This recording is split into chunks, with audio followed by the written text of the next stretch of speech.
Hi friends, இன்றைக்கி நான் வந்து பார்த்திங்கன்னா வெஜிடபிள் பிரியாணி தான் வந்து செய்ய போகிறேன். வீட்டில் இருக்கிற அரிசியில் தான் இன்றைக்கி வந்து பிரியாணி வந்து செய்ய போகிறேன். வாங்க எப்படி செய்யுதுன்னு பார்க்கலாம். அதுக்கு வந்து பார்த்திங்கன்னா 2 டம்ளர் அரிசி வந்து அரை மணி நேரம் ஊற வச்சுருக்கேன். கேரட்டு, பீன்ஸு, உருளைக்கிழங்கு காய்கறியில் வந்து பார்த்திங்கன்னா இதான் எடுத்திருக்கேன். சோயா வந்து சுடுதண்ணியில் போட்டு ஊற வச்சுருக்கேன். குக்கரில் தான் பார்த்திங்கன்னா வந்து செய்ய போகிறேன். வாங்க எப்படி செய்கிறதுன்னு பார்க்கலாம்.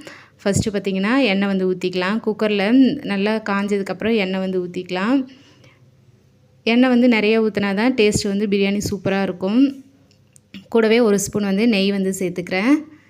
இதில் பட்டை, கிராம்பு, ஏலக்காய், பிரியாணி இலை, அப்புறம் வந்து பார்த்திங்கன்னா ஒரே அன்னாச்சி பூ வந்து இது கூட சேர்த்துக்கிறேன். இப்போ வந்து பார்த்திங்கன்னா ஒரு 2 வெங்காயம் வந்து நீட்டாக அரிஞ்சு வச்சுருக்கேன். அதையும் வந்து சேர்த்துக்கிறேன். 2 டம்ளர் அரிசிக்கு 2 வெங்காயம், 2 தக்காளி, 2 பச்சை மிளகாய் தான் வந்து நான் எடுத்திருக்கேன்.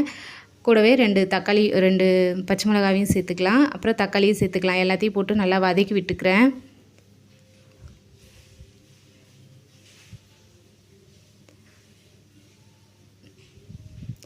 வெங்காயம் தக்காளியெல்லாம் நல்லா வதங்கினதுக்கப்புறமா இஞ்சி பூண்டு பேஸ்ட் வந்து இது கூட சேர்த்து நல்லா வதக்கி விட்டுக்கலாம். பச்சை வாசனை போகிற அளவுக்கு நல்லா வதங்கணும்.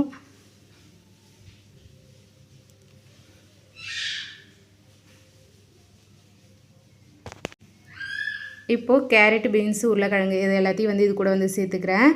கேரட் வந்து பார்த்திங்கன்னா ஒரு கேரட்டு ஒரு உருளைக்கிழங்கு தான் எடுத்திருக்கேன். நல்லா பெரிய கேரட்டு, உருளைக்கிழங்கு கொஞ்சம் பெரிய சைஸில் நல்லா பொடியாக வந்து கட் பண்ணிக்கிட்டேன்.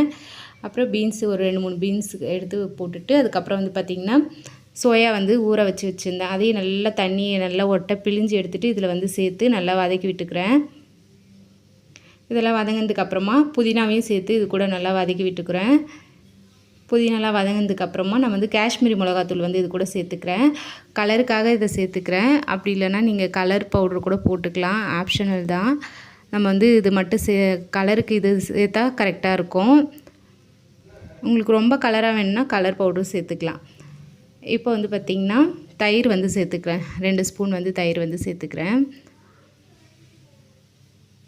இதெல்லாம் நல்லா வதக்கி விட்டதுக்கப்புறமா நம்ம வந்து அரிசி வந்து சேர்த்துக்கலாம். நான் வந்து பார்த்திங்கன்னா 2 டம்ளர் அரிசி நல்லா அரை மணி நேரம் கழுவிட்டு ஊற வச்சு தான் வச்சுருக்கேன்.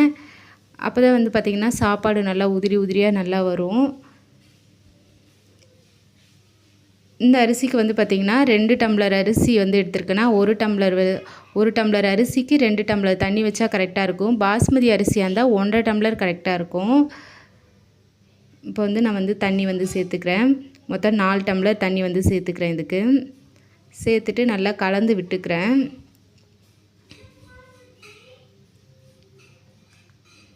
நல்லா கலந்து விட்டதுக்கப்புறமா இப்போ வந்து தேவையான அளவுக்கு உப்பு வந்து சேர்த்துக்கலாம்.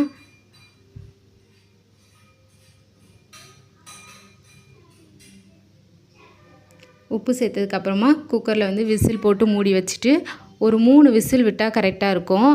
அப்படி இல்லை ஒரு சில அரிசி வந்து சீக்கிரம் இதுவாகிடும், குழஞ்சிரும் அப்படின்னா 2 விசிலோடு ஆஃப் பண்ணிக்கலாம். நான் பார்த்திங்கன்னா 3 விசில் வந்து விட்டுருக்கேன்.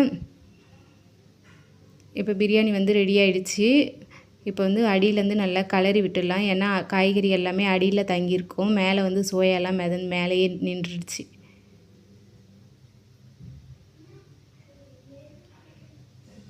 நல்லா உதிரியாகவும் வந்துருச்சு இந்த சாப்பாடு. பாஸ்மதி அரிசியாக இருந்தால் 1.5 டம்ளர் கரெக்டாக இருக்கும். அப்போ தான் உதிரியாக வரும். அவ்வளோதான் ஃப்ரெண்ட்ஸ், வெஜிடபிள் பிரியாணி வந்து ரெடி ஆகிடுச்சு. உங்களுக்கு இந்த வீடியோ பிடிச்சிருந்ததுன்னா லைக் பண்ணுங்கள், ஷேர் பண்ணுங்கள், கமெண்ட் பண்ணுங்கள், மறக்காமல் சப்ஸ்கிரைப் பண்ணுங்கள். தேங்க்யூ.